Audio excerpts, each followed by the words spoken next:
acara Obras Obrolan Asik Santai. Kali ini saya menemui salah seorang psikologi di Kota Sukabumi. Nah, kita langsung aja berbincang-bincang. Assalamualaikum Bu. Apa kabar? Alhamdulillah. Kabarnya baik Bu? Iya, sehat dan selalu bahagia. Luar biasa ya Bu ya. Hari ini di luar hujan loh Bu, tapi tidak mengurangi semangat saya untuk menemui Ibu. Dan selalu bahagia ya. Amin. Selalu senang. Alhamdulillah. Ini obras sesi yang ke-10. Ya. Tapi pada kesempatan siang hari ini spesial sekali. Saya bersemangat sekali ya untuk menemui Ibu, untuk berbincang-bincang panjang lebar ya, mengenai perkembangan, terus rencana ke depan dan lain sebagainya. Ibu boleh dulu dong memperkenalkan diri sama sahabat dari KB. Iya. Assalamualaikum warahmatullahi wabarakatuh. Perkenalkan, nama saya Rati Badriati. Saya ekspresi psikolog klinis. Saya seorang psikolog di Puspaga, diamanahi psikolog di Puspaga, yaitu Pusat Pembelajaran Keluarga di DP3A Kota Sukabumi. Alhamdulillah ini tahun kedua ya untuk penanganan dan pencegahan, khususnya untuk perlindungan keluarga, menjadikan keluarga yang bahagia, ya sakinah mawaddah ke depannya untuk Kota Sukabumi, masyarakat Kota Sukabumi. Ini Ibu peran serta Ibu di Puspaga tersebut. Di sini saya untuk pencegahan, bukan untuk penanganan kekerasan, tapi lebih pencegahan untuk proses bagaimana keluarga di Kota Sukabumi itu menjadikan suatu hal yang pelopor dan pelapor. Jadi di mana keluarga Sukabumi itu keluarga yang lebih mandiri, lebih sesuai dengan ketahanan dari ketahanan keluarga menurut Undang-Undang Nomor 10 1992, yaitu untuk mencapai inti dari ketahanan keluarga di dalam pengasuhan pola asuh itu untuk kesempurnaan dari keuletan dan ketangguhan, yaitu dengan kebahagiaan di dalam satu ketahanan keluarga. Betul ya Bu ya, betul. Ini Bu, jika kita melihat gitu ya, atau kita dengan kasus-kasus yang sedang viral gitu ya Bu ya, tanggapan dan saran kasus dari kasus tersebut gimana? Kasus biasanya terkait dengan terjadi di anak atau mungkin efek dari interaksi dalam proses pengasuhan, yaitu interaksi antara orang tua, yaitu suami, istri, ibu dan ayah. Juga ada interaksi dengan anak-anaknya, antara orang tua dan anak. Nah, interaksi itu ada proses psikologis, jadi bentukan atau perilaku psikologis yang misalnya terkait dengan ekspresi emosi, apakah kemunculan dari timbulnya kekerasan itu awal dari kurangnya dihargai satu sama lain dalam keluarga. Kadang cenderung misalnya anak marah misalnya, terus kita mempersepsikan anak itu bandel dan nakal. Padahal sebenarnya bentuk judgement ketika bandel nakal tidak ada buktinya, hanya sekedar ekspresi emosi yang marah, itu akhirnya dijudge hal yang buruk, dan itu akhirnya anak sendiri menilai buruk gitu. Dan terkait dengan itu contoh dari kekerasan, misalnya kekerasan verbal atau kekerasan fisik, ya itu contoh dari kekerasan verbal. Ketika itu kekerasan fisik, tentunya ada keinginan yang tidak tercapai dari orang tua dan memaksakan kehendak. Misalnya aja anak dipaksakan untuk belajar dan terus belajar, dan belum tentu anak ini punya potensi yang lebih dari belajar, atau mungkin kebalikannya, anaknya pada dasarnya udah cerdas, tapi kenapa mesti dipaksa? Dan emang misalnya dipaksanya ya sebenarnya itu kurang adanya komunikasi. Nah, komunikasi itu salah satu dari bentuk pengasuhan gitu. Nah, itu preventif yang di Puspaga, peran dari Puspaga untuk pencegahan. Jadi timbulnya kekerasan timbulnya kekerasan yang terjadi terhadap anak. ini penanganannya seperti apa sih Bu? Penanganannya kami di Puspaga ini diawali dengan adanya pemberian pengarahan atau training terhadap keluarga Ya. atau ya lebih kena itu ke konseling ya, ke konseling. Ya cenderung di Kota Sukabumi itu belum ada antusiasme untuk konseling, mungkin karena ragu, karena mungkin menganggap ke psikolog itu suatu hal yang tidak normal, nantinya menganggapnya membuka aib sendiri. Padahal sebenarnya itu tadi yang tujuan dari Puspaga menuju ke ketahanan keluarga, lebih tangguh keluarga kita, lebih tekun, lebih ulet dalam proses pengasuhannya, dan tujuannya yaitu kebahagiaan. Sebenarnya kami di Puspaga ini memfasilitasi itu. Kadang-kadang tadi kami selain mensosialisasikan terkait dengan adanya Puspa dari Kota Sukabumi, untuk silakan terbuka untuk konseling apapun di Kota Sukabumi, dan untuk penanganan khusus di ketika ada kasus kita langsung terjun. Pada sebenarnya di Puspaga itu tidak penanganan rehabilitasi kasus, tapi kita untuk lihat keluarganya gitu ya, untuk keluarganya. Makanya selain sosialisasi silakan terbuka untuk proses konseling, bisa di jalan di UKT Puspaga Kota Sukabumi di Jalan Gotong Royong, itu silakan, dan itu terbuka. Itu dan penanganan kemarin salah satunya proses konseling yang terkait dengan kekerasan anak yang satu keluarga ya. Itu efek dari komunikasi atau pola asuh orang tua yang belum struggle, karena struggle itu kesempurnaan di dalam ketahanan keluarga menurut Undang-Undang Nomor 10 Tahun 1992, yaitu psikis mentalnya, kesempurnaan psikis mental, di mana psikis mental ini butuhnya kestruggle dalam satu keluarga, dan itu terkait dengan pola asuh. Nanti tujuan dari Puspaga itu sendiri yaitu untuk kesempurnaan psikis mental, nanti mengembangkan diri dalam satu keluarga, hidup mandiri, hidup sejahtera dan harmonis. Nah, hidup sejahtera itu lahir dan batinnya, salah satunya kebahagiaan dari semua. Nah, pola asuh seperti apa? Melakukan komunikasi yang tadi saya contohkan, ketika ibu yang teriak-teriak nyuruh ini nyuruh itu di satu sisi kadang dipahami sama anak suatu hal kemarahan, bukan untuk menjadikan anak lebih baik. Padahal tujuan ibu dengan marah itu maksudnya nyuruh tapi nadanya tinggi, biar anaknya lebih baik kan Bu Rati, katanya gitu. Tapi cenderung anaknya ibu ada marah, jadi kesana teh emosi, jadi inti dari yang diinginkan ibu kamu untuk nurut patuh itu nggak dapat. Iya betul. Gitu. Bu Rati, kadang anak juga salah mempersepsikan benar ya. Betul. Gitu salah satunya.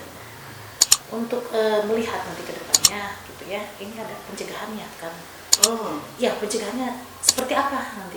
Nah, persepsi itu kita itu terkait dengan paham. Artinya dalam komunikasi keluarga itu perlu adanya klarifikasi ya, atau tabayun ya. Jadi kita berhak untuk menanyakan. Misalnya aja salah satu kasus ketika anak ini bukan anak kandung misalnya. Iya betul. Dan kadang di dalam satu keluarga itu tidak mau mengkomunikasikan sejak awal, sejak dini anak usia misalnya 5 tahun. Nanti ayah udah besar baru dikasih tahu anaknya. Padahal anak itu punya hak kejelasan dalam keluarga. Walaupun misalnya dalam keluarga udah masukkan akta, tapi kan akta maksudnya masukkan ke kakak ya, seperti itu. Tapi kan anak itu bukan hanya sebatas masuk ke kakak.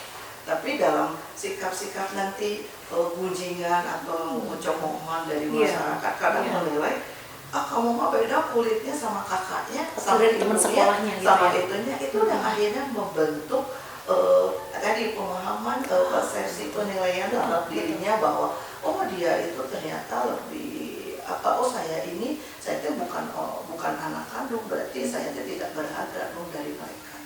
Nah, penilaian persepsi tadi dicegahnya dengan tolong komunikasikan, itu salah satunya ya. Betul. Tolong segera komunikasikan. Betul. Kadang nggak berani itu orang tua menganggap nanti berarti nanti anaknya malah tambah berontak, malah melawan, malah biasanya malah kabur. Iya, betul. Padahal ditambahin ketika mengkomunikasikan ke orang tua, itu artinya kita sudah memberitahukan anak ini emang bukan lahir dari rahim ibunya, tapi sebenarnya dia dapat kasih sayang, perhatian. Nah itu sebenarnya ada penanganannya, ada pencegahannya semua. Betul. Dan itu pun harus dipersertakan dengan kedua orang tua, baik itu ayahnya maupun ibunya. Jadi tidak satu anak ibu aja.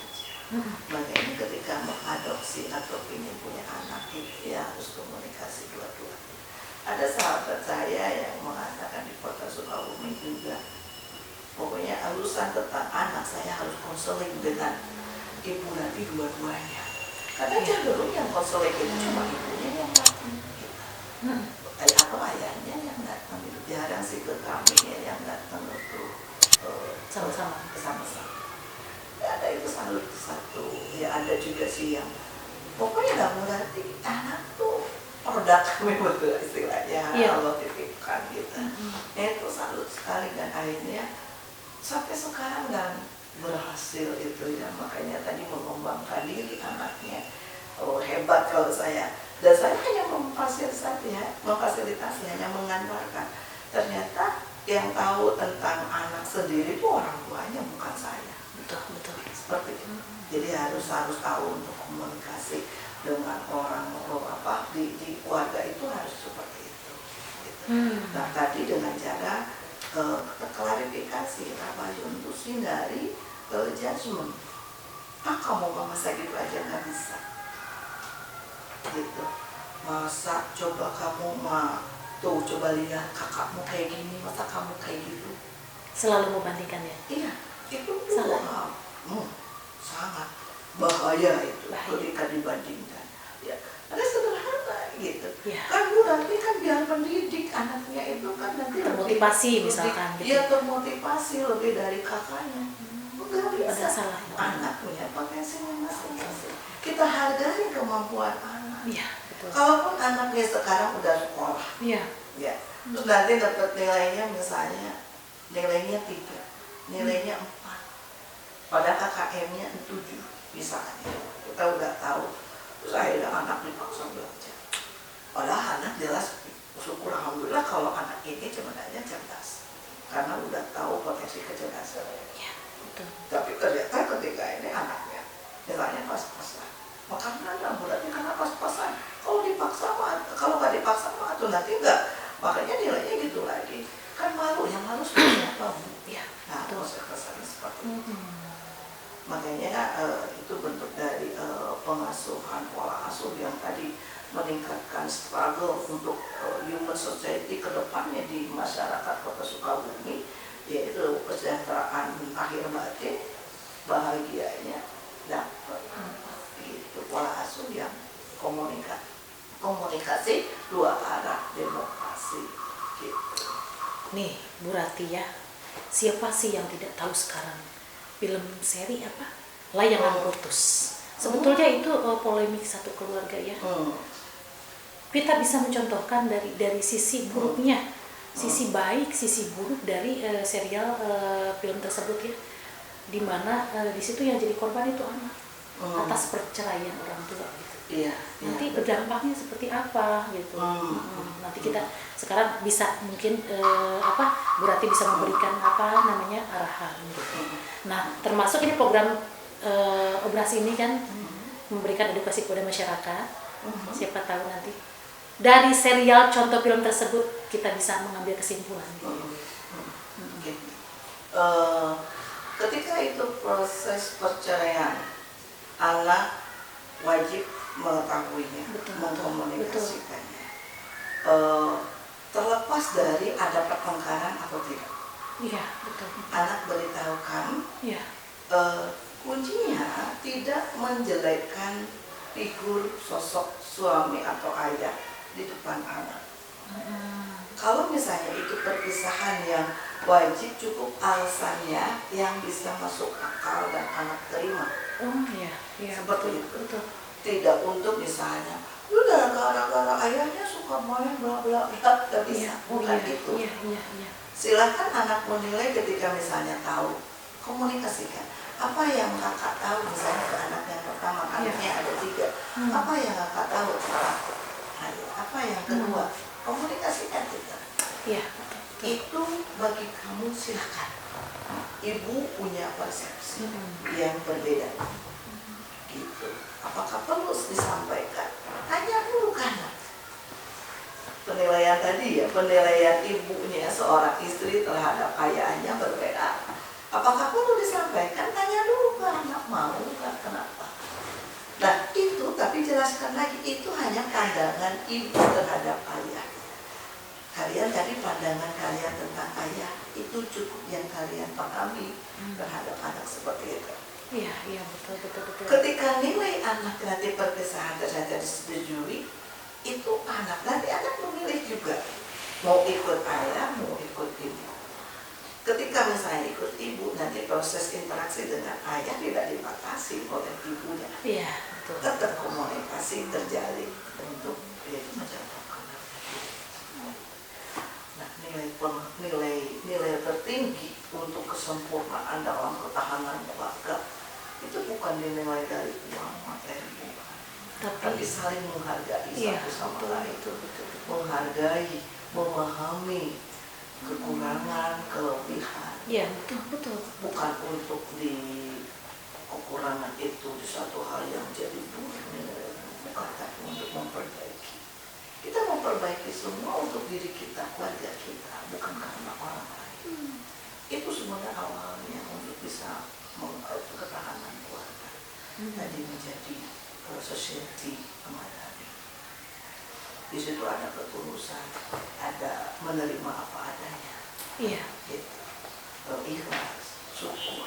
Nah, itu Islamic spiritual, kesejahteraan lahir batin dan bahagia. Betul sekali ya Bu ya.